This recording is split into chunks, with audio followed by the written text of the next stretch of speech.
Welcome back our channel friends. இன்றைக்கி நம்ம வீடியோவில் கேழ்வரகு அதாவது ராகி வச்சு சூப்பராக ஒரு ஸ்வீட் ரெசிபி தான் செய்ய போகிறோம். வாங்க எப்படி செய்யலான்னு பார்க்கலாம்.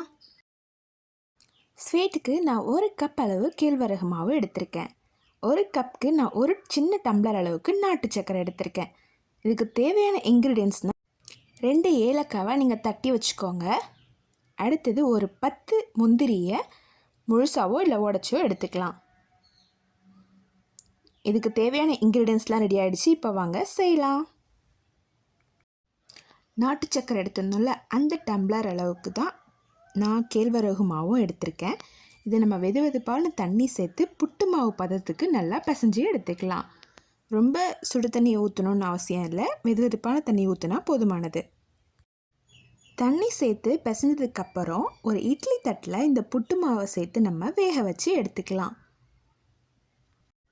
ரொம்ப தண்ணி சேர்த்து பிசையாமல் இந்த பதத்துக்கு தண்ணி சேர்த்து பிசைஞ்சு எடுத்துக்கோங்க. ஒரு 10 நிமிஷம் இது இட்லி தட்டில் வெந்தால் போதுமானதாக இருக்கும். அதுக்கு மேலே நீங்கள் வேக வச்சிங்கன்னா ரொம்ப வெந்து போய் கொஞ்சம் பிசுபிசுன்னு ஆகிடும். வெந்த கேழ்வரகுமாக ஒரு பேனில் நம்ம மாற்றிக்கலாம். அடுத்து நம்ம இதில் எடுத்து வச்சுருந்த 1 கப் அளவுக்கு நாட்டு சர்க்கரை அதை இதில் சேர்த்துக்கலாம். ஸ்வீட்டுக்கு உங்களுக்கு எவ்வளோ வேணுமோ அவ்வளோ சேர்த்துக்கோங்க.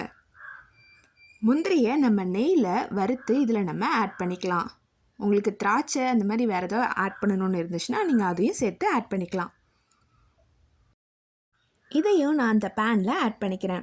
அடுத்து ஒரு அரை மூடி தேங்காயில் பாதி அளவுக்கு தேங்காய் துருவலை மட்டும் நம்ம இதில் ஆட் பண்ணிக்கலாம். ஏன்னா நம்ம கொஞ்சமாக எடுத்துருக்கோம், அதனால் கொஞ்சம் மட்டும் தேங்காய் துருவலை நம்ம இதில் ஆட் பண்ணிக்கலாம். இது எல்லாத்தையும் இப்போ நல்லா மிக்ஸ் பண்ணி எடுத்துக்கோங்க. ஸ்வீட் அளவு பார்த்துட்டு உங்களுக்கு கூடுதலாகவோ இல்லை குறைச்சலாவோ வேணும்னா உங்கள் விருப்பத்துக்கு நீங்கள் ஆட் பண்ணிக்கலாம். அடுத்து நம்ம ஏலக்காய் வச்சுருந்தோம்ல, அதையும் இதில் தட்டி போட்டு நம்ம இதில் ஆட் பண்ணிக்கலாம். அவ்வளோதான், நம்மளோட ஈஸியான ஒரு ஸ்வீட் ரெசிபி, ரொம்ப ஹெல்த்தியான ஸ்நாக்ஸும் கூட. அவ்வளோதான், கேழ்வரகு ஸ்வீட் இப்போ ரெடி ஆகிடுச்சு. இந்த டிஷ்ஷை வீட்டில் ட்ரை பண்ணுங்கள், டேஸ்ட் பண்ணுங்கள், எப்படி இருந்துச்சுன்னு கீழே கமெண்ட் பாக்ஸில் கமெண்ட் பண்ணுங்கள். தேங்க்ஸ் ஃபார் வாட்சிங். உங்களுக்கு வேறு என்ன ரெசிபி வேணுன்றதை கீழே கமெண்ட் பாக்ஸில் ஷேர் பண்ணுங்கள்.